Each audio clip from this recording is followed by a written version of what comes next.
You look at former Vice President Atiku Abubakar now, who is the PDP candidate, placing him side by side with President Buhari. People are already getting very excited at how the elections are going to turn out. How much of a chance do you think he stands? I'm very much excited about the outcome of the primaries, and I think he stands a very good chance because, excuse me, in the 2015 elections, the issue with Nigeria was security, was corruption, and economy. But now we're talking about economy and unemployment. So we need jobs. And Atiku, given his past and given his experience over the years, is someone who is very strong on the economy and is also strong about creating jobs because he's an employer of labor himself. And whilst he was the vice president, he was the chairman of the National Economic Council, and most of the eggheads in Obasanjo's government, he was the one that headhunted them. He's a campaigner, usually issue-based. In the last election that he contested for presidency, his manifesto was well-researched. He had a lot of eggheads working with him. So I feel he stands a far better chance than President Muhammadu Buhari in this election. But since he's an opposition candidate, he needs to work harder than President Muhammadu Buhari. And the corruption toga still hangs over his head, whether we like it or not. I don't want to believe the corruption toga hangs over his head. And why I say this is, this government has a lot of resources. If there's any corruption toga over his head, they will have invited him to EFCC. As far as I know, he has never been arraigned before any court of law, not to talk of conviction. We know some top politicians who are currently in court over one corruption allegation or the other. So people can say whatever they like. It's politics. They say all sorts. So I don't see any corruption toga hanging over his head. If you have a case against him, go to EFCC. And we know the way EFCC is working these days, they invite all opposition politicians. If they had the debt on him, they will have invited him and arraigned him to court. So I feel it's the best chance we have to redirect Nigeria to the path of progress. Well, as much as the two-way race would be interesting, there's still a lot of other candidates, whether we like it or not. The SDP, which is becoming a strong third force in the race now, had their own primaries as well. Former Governor Donald Duke emerged, beating former Minister Jerry Gana to the ticket. Yes. We have still Kingsley Moghalu in the race. Yele Sowore also got his ticket as well. So many of them are in the race. But here, not Bieze Kwesili might also be putting her bag in the fight as well. What are your thoughts on I don't want to call them the other candidates per se, but I mean, because I think the SDP is quite formidable. They have a couple of very strong politicians in their platform, isn't it? Yes. Well, it's so inspiring the way I want to look at it that in Nigeria, President Muhammadu Buhari has brought this phenomenon, or has demystified this phenomenon that a sitting president cannot be removed or cannot be defeated in an election. So the fact that he has done it, I believe, is an inspiration to those that are coming behind, that has that belief that, well, we can challenge this man and beat him. So that is the beauty of democracy. Let everybody come with their various ideas. But the most important thing is that after the emergence of anybody, of any of the president, let's have this constructive mind in criticizing, in analyzing, and participating in the governance of whoever emerges. So I think it's very important that we have this multifaceted aspirants gunning for the same office.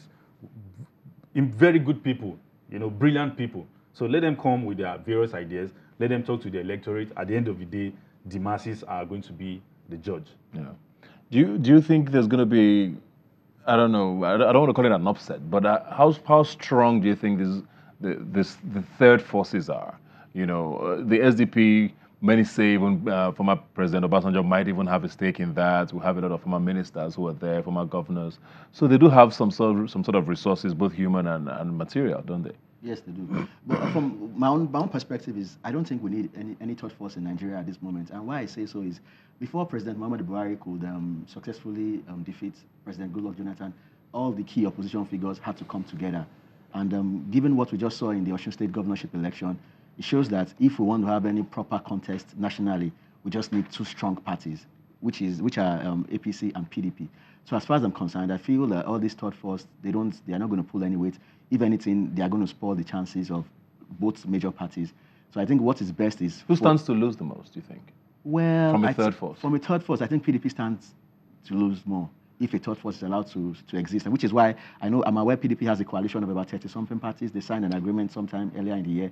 So I feel that if we really want to change the government in the country at this moment, we need to, the third force needs to merge with PDP, because Donald Duke is a very strong candidate. He's a fine gentleman. I like him so much. And I feel that he will pull some weight in Cross River and in South-South. So if those votes goes to Atiku, it will be good because the way elections are going in Nigeria, they're going to be keenly contested. keenly contest. So every vote matters. So I believe that PDP will still reach out to the so-called third force, and eventually we won't have any third force when we go to the ballots next year. Should we be looking forward to debates, you think? Do you think Mr. President is going to come out for one this time? Is this something you think would happen? Well, I don't see it's an issue on whether he's going to come out or not. I think it depends on what you sell and how you sell it to the masses. Eventually, if you emerge as a president, your manifesto speaks for you. But, you know, it's just very healthy that we have people come out before the people and, you know, talk to each other. And, you know, but the most important thing is selling your ideas. This government, from what I've seen so far, I think President Muhammadu Buhari or whoever or his representative should be able to come out because they have a lot to say on infrastructural development, roads, and many other things that have been achieved. I'm not saying this because of this government, but in comparison with what we have witnessed so far, it's only in this government that, at least from my experience, my little experience in governance in Nigeria, in this country, that we've seen government allocate money and they state how much was allocated, they state time for completion of project, which is very much available for civil society especially to go and monitor. We heard about the Sukuk fund, 100 billion naira, about 17 billion for political zone. It's open. Still back to my point, is this something you think should happen?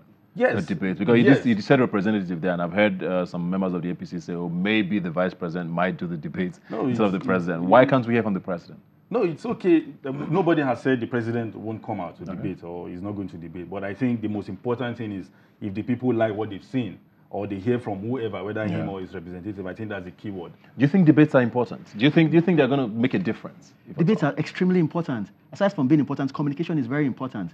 In the Osun election, SDP had over 100,000 votes, and I'm sure a large percentage of that vote came from people who watched the performance of the governor of their candidate in the debate. So debates help, and whether the president will participate in this debate or not is something that we can foretell. And why I say this is because if you look at the history of this president, in the course of his campaign, did he engage with Nigerians? I think the answer is no. Now, does he engage with Nigerians? I think the answer is no. President Donald Trump engages with Americans on a regular basis. The press corps are usually asking questions. I can't recall the last time I read an interview from the president. All we see is press release from his aides. So I think debates are important. We need to know what the capacity of our president.